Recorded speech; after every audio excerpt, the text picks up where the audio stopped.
Hello, guys, and welcome to episode 5 of the official AFC Portchester podcast. My name is James McIntosh, and last episode I said we had a treat for you. Well, if that was a treat, this must be a full on party, as I'm joined by Europe's top goal scorer. He's also Bournemouth's all time top goal scorer, and has captained his side to a sold out crowd at Wembley. He's also Bournemouth, Pompey, and now Portchy legend. I'm sure you've already guessed who I'm talking about, because you guys have been asking him to come on for months. It is none other than the legend himself, Brett Pitman. So sit back, relax, and enjoy the episode. Mate, Brett Pitman. Brett, welcome to the podcast, mate. How are you doing?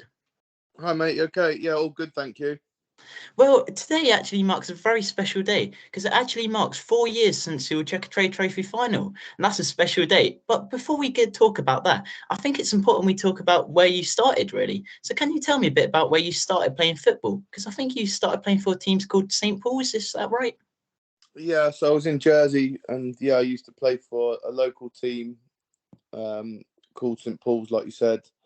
I played them at under 14 level, then under 18 level, then reserves, then first team as a 15-year-old. Yeah, because I think you played on the Isle of Wight, didn't you? So St Paul's, obviously, and then I think Bournemouth they had a training camp where they sent scouts over, obviously. So how did you actually get appointed by this? Did you have to do a trial or something, or did you maybe play against their academy team? Yeah, they come over to Jersey to play. So I'd been on trial for a week at Bournemouth before, and then they come on trial. They come over and played us in a couple of games, and I'd done all right, so I signed after that. So when they signed you, did you have to kind of stay in Bournemouth, or could you still stay on the Isle of Wight? Because I think my past guest Ryan, he said he had to move over full time. So was this a similar position for you? Yeah, I had to move over. I'm not from the Isle of Wight. I'm from Jersey. Oh, so did you actually have to move? So I know you would have been very young at the time. Did you have to maybe stay with family in this bit, or? Yeah, so I lived in what you call digs in Bournemouth. Yeah, from 16 onwards. Okay, so when you did get signed by Bournemouth, was this kind of your first professional step, or did you have trials before? I'd had trials quite often in school holidays and stuff. Being in Jersey, it's quite difficult to obviously get off the island. You can't just travel around for weekends. So it was more school holidays. I went to loads of different clubs and obviously eventually signed for Bournemouth. And then getting this contract with Bournemouth must have been amazing, right? Yeah, it was a 2-year youth team scholarship. So I think I did about a year and then signed my first professional contract after that. Well, I think you were actually one of the youngest players to score in the reserve team. So you were really good from the start, really. And then you started getting your way in. How did you actually get into the first team? Because I know a lot of youngsters, they actually drop out of this academy system, like to kind of maybe portray school. But was this the same position for you? Or did you always know you wanted to go into football in life? Yeah, I always wanted to go into football. Obviously, it's a difficult thing to get into and then stay in. I was fortunate that I was given an opportunity and done all right and managed to stay in. So do you actually remember making your debut for Bournemouth? Because surely this must have been amazing. I do. It was away to Torquay in the Carling Cup. Yeah, that's it. Yeah. So what was that like making your debut? Because I just couldn't imagine being such a young age as well, coming out on the pitch in front of so many fans. Yeah, it was good. Obviously, I'd been on the bench the season before as a 16-year-old, but didn't Yeah. come on. And then, come on in the Carling Cup, and we won in a penalty shootout, and I managed to score my penalty, so that was all right. Well, to put it into perspective, I think you actually did you pass your driving test on the very first time you got put into the first team? That was on my full debut. I passed my driving test in the morning, and then made my full debut in the night.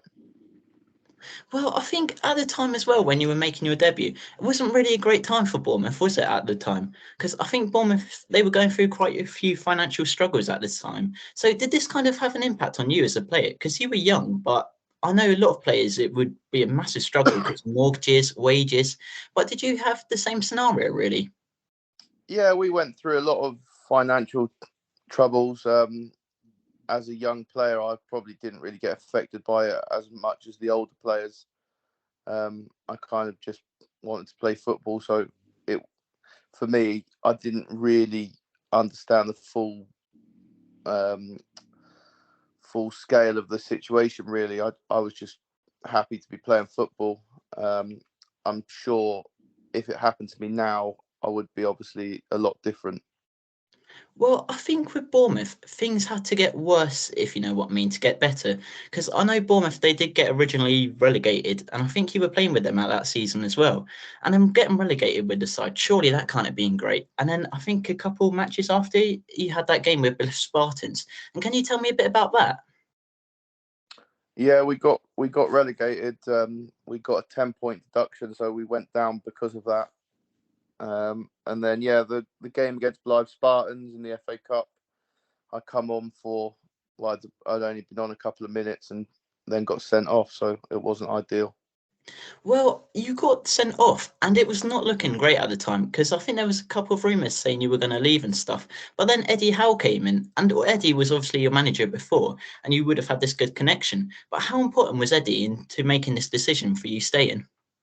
Yeah, he was massive for me right throughout my career. He's probably been the one manager that's given me opportunity week in, week out. We had a good relationship from before when he was a coach, and we kind of always have had a good relationship and still got one. So it was.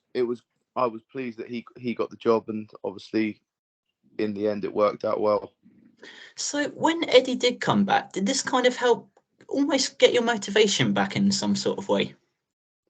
No, not really. I think my motivation was always there. It's just before he got the job, I hadn't been playing as much. I'd been in and out, and when he come back, I think I played pretty much every game for him. So it definitely helps when you're playing week in, week out.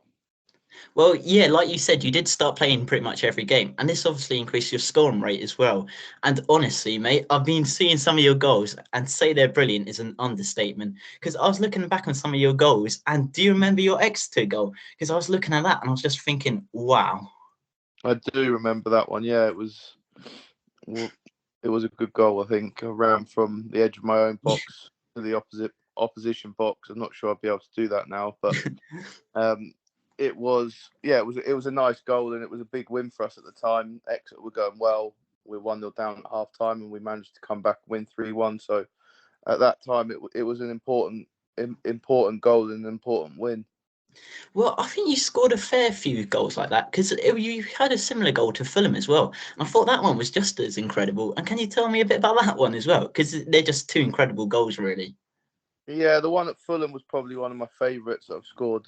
I think just more the occasion. It was on a Friday night, good against a big club, Fulham, on Sky Sports. I think it put us top of the league, and we won 5-1. So that's probably the most enjoyable game of my career. I think that game.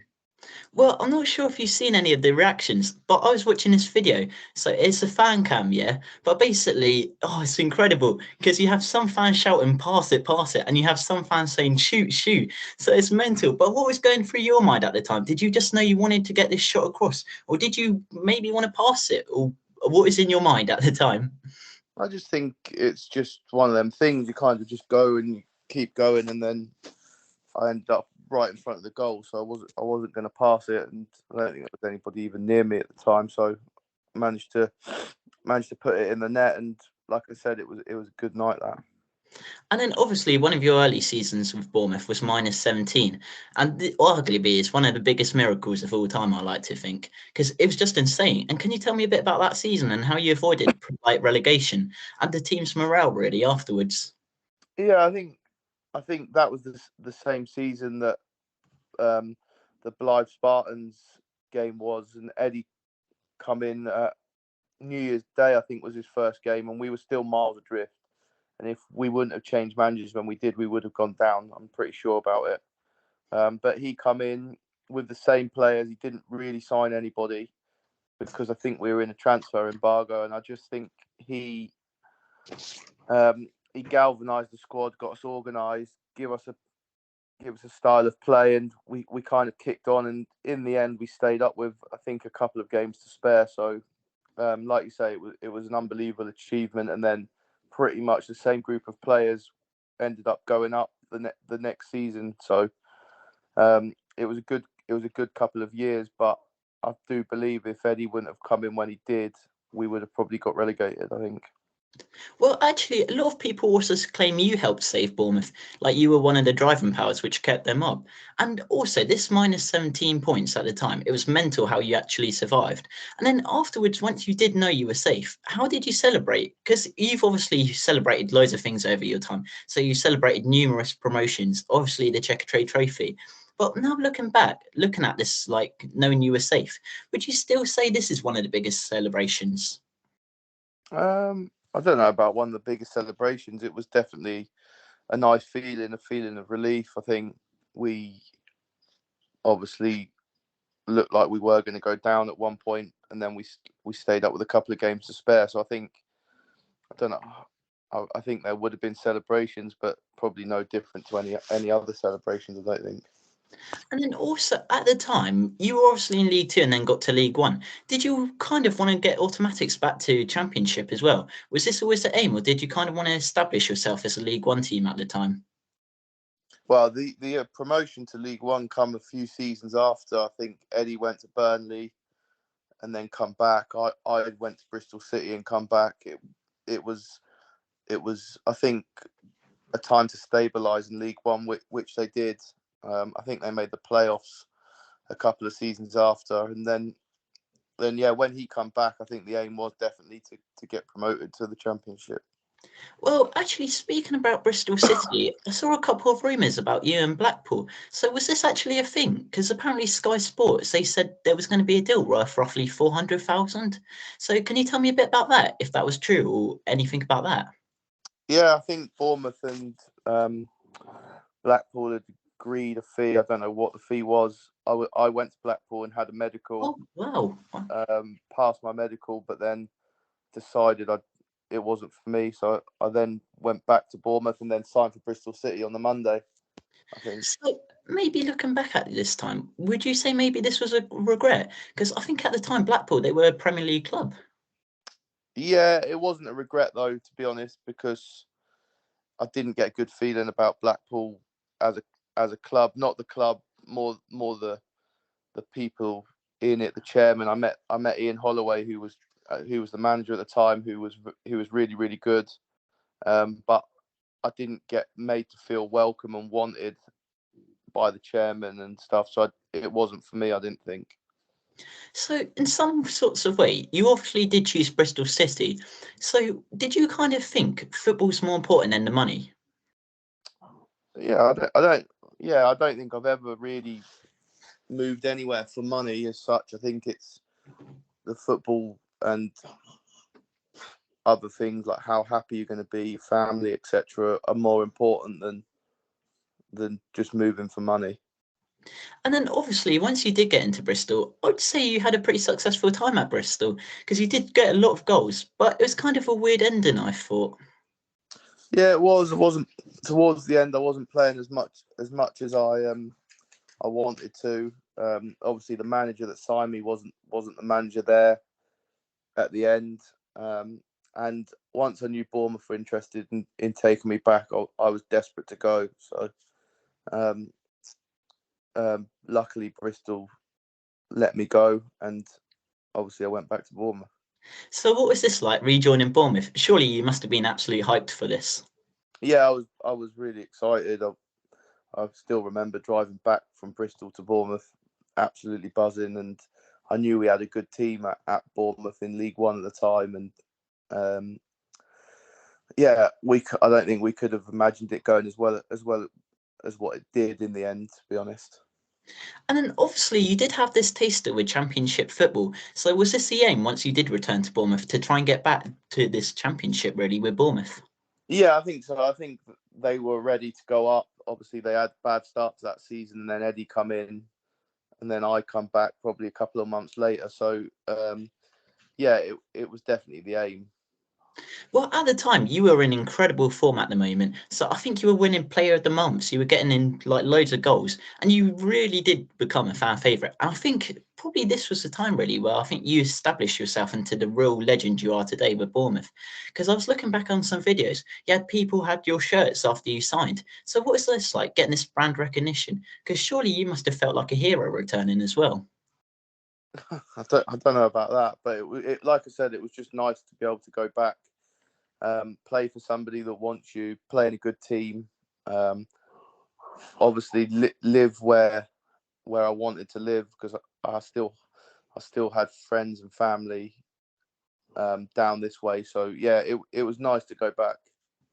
And then obviously with Bristol as well, you weren't getting so much game time. Because I think really, if you would have got a bit more game time, you would have got some more goals as well. Because you were still in quite good form. But then once you did return to Bournemouth, you were getting this game time up and you were getting more goals back as well. So did this kind of have an impact on your form? Like how important is it to get game time as a player? Well, yeah, I think especially as a forward, if you're not playing, you can't score. So um, the more you play, obviously, the more opportunity you get to score. And obviously, towards the end at Bristol City, I wasn't playing enough. And then surely promotion must have been surreal. Getting promotion to the Premier League, the best league in the world, and the first time in the club's history as well. Yeah, I mean, it was unbelievable. Obviously, the whole way through the season, I think, especially from probably October onwards, we knew we were within a chance of doing it. But yeah, when you finally do it, it was unbelievable. And then also, I think you did an open bus tour as well. So surely this must have been quite cool as well. Yeah, we did. I'd obviously been on a couple before that when we got promoted from League Two and League One, but this one was different. The beach down Bournemouth seafront was absolutely packed. I think there was about 50,000 there, so it was an unreal experience. So looking back now, would you say this is the highlight of your career? Just your back-to-back promotions, your whole time at Bournemouth, really? Yeah, I think so. Along with obviously winning the Checker Trade at Wembley, to win it, to obviously first and foremost play there to win it, and especially to be captain and lift the trophy was obviously a great occasion. Yeah, and then obviously once you did get this promotion, you did leave. And can you tell me why you left? Because you did leave for Ipswich, which were a championship time. So did you kind of leave to get more game time? I left because I had a year left on my contract. Bournemouth couldn't promise me another contract. Obviously, going into the Premier League, it was going to be difficult to play. I wanted to keep playing. So yeah, I went to Ipswich. Um, in hindsight, I probably wish I would have stayed at Bournemouth a little bit for at least another season. But unfortunately, in football, you don't have a crystal ball. I really enjoyed my time at Ipswich. It's a great club. But I think I wish I would have stayed at Bournemouth. Well, I'm sure you get this question a lot as well. But Mick McCarthy, what is he like? Because to me, or any other fan, he looks quite scary. But what is he like to a player like you? No, do you know what? He was actually a real good bloke, Mick. He was a good bloke. He had, he was a really good man manager. He had a good sense of humour. Um, yeah, no, he was good. Mick was. Well, also, obviously you played under Eddie before, and then you played under Mick, and obviously Mick's a bit of an older, more traditional manager. So did this kind of reflect the tactics as well? Because Eddie, he must have been sensational, but was his tactics must have been completely different? Yeah, I think all managers' tactics vary slightly. Yeah, I think Mick was probably less worried about tactics, more worried about man management and percentage football, whereas Eddie was obviously slightly different. But ultimately, there's no right or wrong way to do it. It's whether you get success on the pitch. Well, obviously you did play with Ipswich, and you did mention you had a good time, but then you left Ipswich, and why did you actually leave Ipswich? Um, Again, I was coming towards the end of my contract. Um, I wasn't probably playing quite as much as what I would have liked. I wasn't really enjoying the football as much. Um, probably wanted to come back down south as well. So when I found out Portsmouth were interested, it was an absolute no-brainer for me. And then obviously returning to Portsmouth, it's a South Coast club as well. So surely this must have been nice as well, returning to the South Coast. Yeah, of course, that played a part, but I think more than anything, I'd played at Portsmouth previously, and I was there the night they played AC Milan, watching, and just to play in that atmosphere week in, week out, it was a no-brainer. Once I knew they were interested, it was something I was desperate to get done. Well, you mentioned the atmosphere there, but can you tell me a bit about the atmosphere as well? Let's say your first time walking out on the pitch, was it actually as magical as what other players say? Because they say Fratton Park is the best atmosphere in the world. Can you relate to this? Well, it's certainly up there with the best atmosphere I've played in. That's for sure. Yes, like I said, it's an unreal atmosphere. It just seems to get louder and louder throughout the game, which is crazy, really, to think. But yeah, I absolutely loved playing there.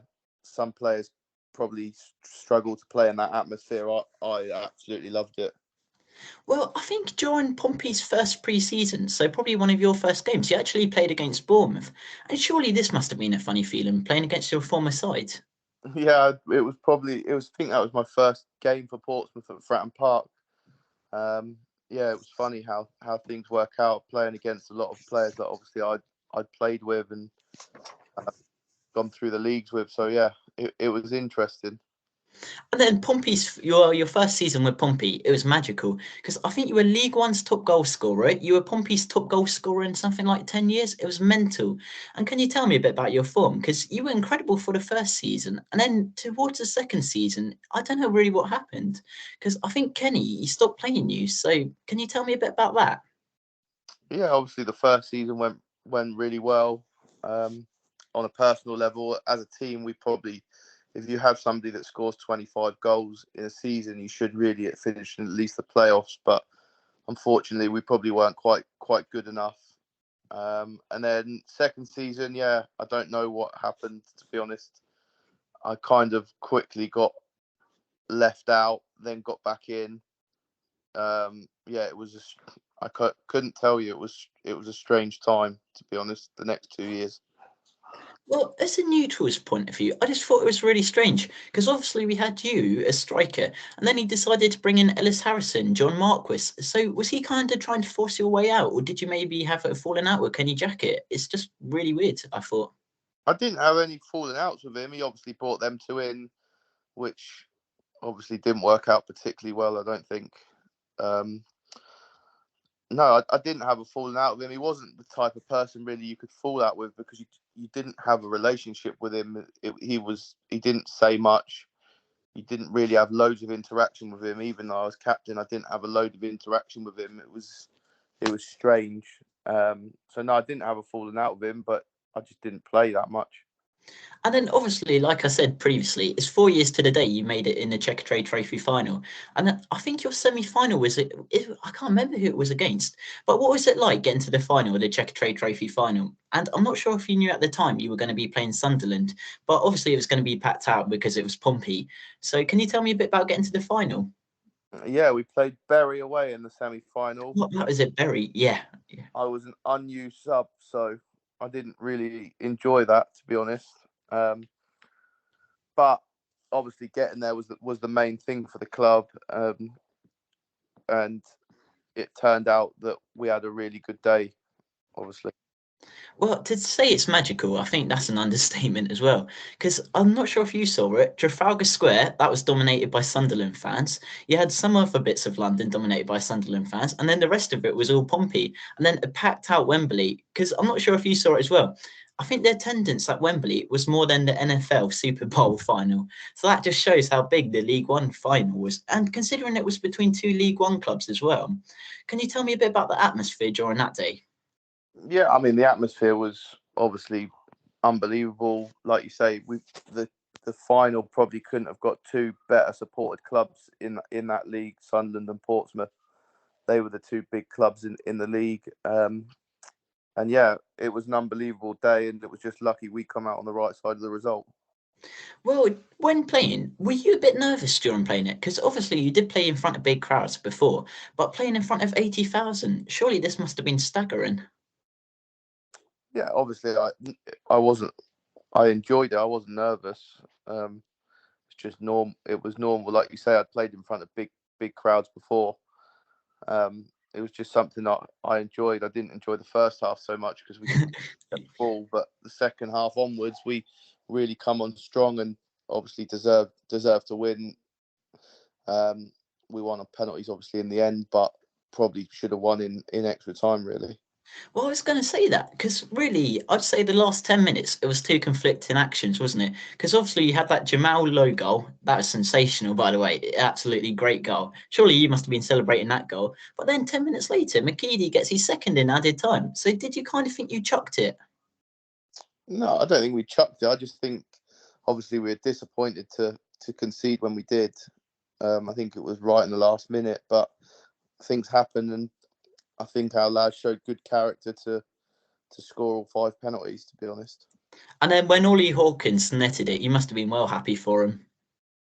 Yeah, obviously happy for him and happy for the club and obviously the supporters. Like you say, it was a great day, but it's only a great day if you win. Yeah, and then you lifted the trophy as well. I think you did that with Kenny Jackett as well. So surely, is that one of the highlights, would you say? Yeah, I think lifting the trophy at Wembley, there's not loads of people that can say they've done that. So I think that is definitely a highlight. Yeah. And also, on the lines of Pompey, I think it might have been during your second season at Pompey. Pompey were drawn home to Southampton, arguably the biggest rival in football history. And can you tell me a bit about that? Is it really as bad as what people say? Yes. Yeah. No. That game was the atmosphere was that's probably the best atmosphere I've played in. I think Oh, that really? that game. Yeah. Unfortunately, they were too strong for us in the end, but for a good 25 minutes, we were right on top of them, and yeah, the atmosphere from start to finish was unbelievable. Yeah, because I always find it weird, like when you have those big rivalries. But does it actually affect you, the player on the pitch? Because I know you would have had the Pompey players singing Super Brett Pitman. You would have had the Southampton fans booing you. Because obviously you had that really good chance as well. I think you had a header and it was cleared off the line in the nick of time. Yeah, I think the keeper tipped it over. I think when you start playing, obviously you're aware of the crowd, but it's just background noise. You're not particularly listening to what they're singing and what they're saying. I think it's you just play, so you definitely get spurred on by the crowd, and they give you an extra few percent. But I don't think you really listen to what they're saying. And then, yeah, obviously after Pompey, you went to Swindon. And then Swindon, was this kind of quite a nice club to go to? Because you weren't getting the game time at Pompey with Kenny Jackett. So with Swindon, you were going to be a first team starter. Was it nice getting this first team football back again and playing for a new team? Not really, to be honest. I wanted to stay at Portsmouth. I was out of contract. I would have happily stayed. Um, I didn't want to leave Portsmouth. I didn't think I deserved to have to leave Portsmouth with the record I had. But yeah, I went to Swindon. I enjoyed it to start with. The manager that signed me then left, and then we had all sorts of financial problems and stuff, and it was a tough season, to be honest. Yeah, because I think you did get a fair few goals, obviously, but then financial things hit in, and then I kind of think the team morale kind of went down because you started dropping points, and it was a bit of a weird ending, I thought. Yeah, it was, and I think it was the time of COVID, so Yeah, yeah. playing in front of no fans, it wasn't enjoyable at all, to be honest. Yeah, because obviously I've talked to a lot of footballers about COVID. Well, more non-league footballers, but obviously you being a pro, where you actually get paid full time. So how does this actually affect you being a footballer? Because did you have to kind of do online training sessions, or what does it do? We didn't do online training sessions, but obviously you're used to playing in stadiums that are full, and but there was nobody in there, so it's different. It's not it wasn't an enjoyable experience, to be honest. And then obviously after COVID, you kind of started getting back to football, and then you joined Bristol Rovers. Can you tell me a bit about your time at Bristol Rovers? Yeah, I enjoyed my time at Bristol Rovers, even though it was short. Short. It was it was it was a good club with good people. I got on well with the people there. I really did enjoy it. I wasn't playing quite as much. I picked up a couple of injuries, and the drive up to Bristol and back from Bournemouth was getting harder and harder. So I went to Eastleigh on loan, which probably didn't work out how I wanted, if I'm honest. So that was how it was. So when you did decide to go to Eastleigh, did you still think you had it in you to do League Two football, or did you mainly make the move just to be closer with your family? To be close to my family, I had offers that I could have gone elsewhere in the country, but I didn't really want to. Like I said, the driving was getting tougher and tougher. I've got two kids that are in school in Bournemouth, and I wanted to be close to them. So, and also I wanted to start coaching more. So, being back in Bournemouth enabled me to do that. And then obviously after your time at Eastleigh, it didn't really work out well, did it, Eastleigh? And then I think you were left without a club after Bristol Rovers. So was it always going to be Portchy? So yeah, can you tell me a bit about how you joined Portchy, really? Yeah, no, I mean, it wasn't always going to be Portchester. Obviously, I played in a charity game at the club, and then I had Ollie contacted me on Instagram saying our manager wants to talk to you. So he passed on my number to Dave, and he got in contact. We met. I kind of went there with not really knowing what to expect, if I'm completely honest. We got on. He kind of said where he's seen the club. I kind of told him where I was at in terms of football and coaching and etc. And it kind of just fell into place. And yeah, so that's how it happened. Well, I think at the time, a lot of people were saying you still had it in you to work at a bigger club. But why did you drop down? Like, I think Cavan, maybe they would have had you or other big teams. But what made Portchester the most admirable club, really? Yeah, I think if I'm honest, I could have gone and still played in League Two somewhere if I wanted to, probably up north. But I didn't want to. I wanted to stay down south. I wanted to, like I said, I wanted to then be able to concentrate on my coaching as well. So Portchester ticked all the boxes. I knew we'd be competitive in the league. I knew obviously Ollie, and yeah, I kind of just thought why not really. And then also, how different is it non-league from professional? Because obviously now you're probably sharing the bus with fans, you're having drinks with the fans after the games. Surely it must be a completely different, well, feeling really from bigger teams. Yeah, of course it is. It's different. Like you say, when we've had a bus, we've gone on the coach with the supporters. You have a drink after in the bar, and the supporters are there.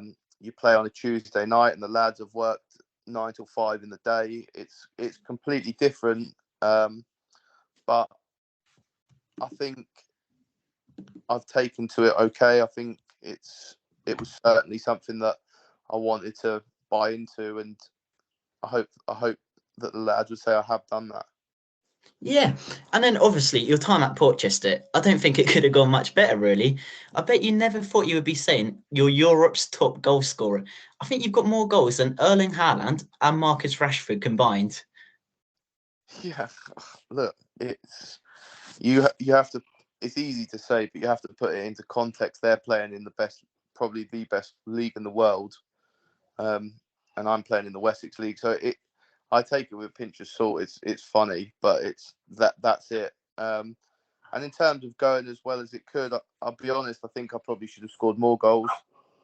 I've missed some chances, and obviously I haven't scored in the last three. But um, I think now, as long as we win the league, or certainly at least get promoted, that's the main thing, I think.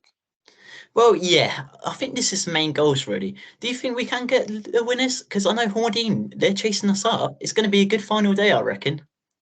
Yeah, I mean, obviously Horndine are going well, Stoneham are going well, Bemington have done well. So, um, yeah, it's going to be tight. I think I think I wouldn't swap places with anybody if I'm honest. But yeah, it's going to be tight. We're going to have to win a probably at least 3 of our games, if not all of them. I think. Yeah, well, it's a very exciting season to look forward to, the rest of the 3 games. So make sure you buy your tickets. And also, after football and after Portchie, perhaps, do you think your life still revolves around football? So could you see yourself maybe becoming a manager in a couple of years' time? Yeah, I think that's certainly something I'd like to get into at some point. Being a manager, obviously, I'm coaching at the moment and really enjoying it. So yeah, at some point, I would probably like to get into first team football somewhere along the line, either as a manager or a first team coach. So yeah, I think that's all I've known for the last 20 odd years. So that's certainly something I'd like to get into. But before you do become a manager, do you still think you have a couple of years left in you? So do you think you'll still be with Portchie next season? I hope so. It's not up. That's probably not up to me or just me. I think me and Dave will sit down and we'll have a chat at some point. But yeah, I'd love to stay. Like I said, I've really enjoyed my time at Portchester. I get on with the lads. I get on with the people around the club, and yeah, it's a good club and it's going places. So hopefully we can go up, get into the next league and have a go in that league as well.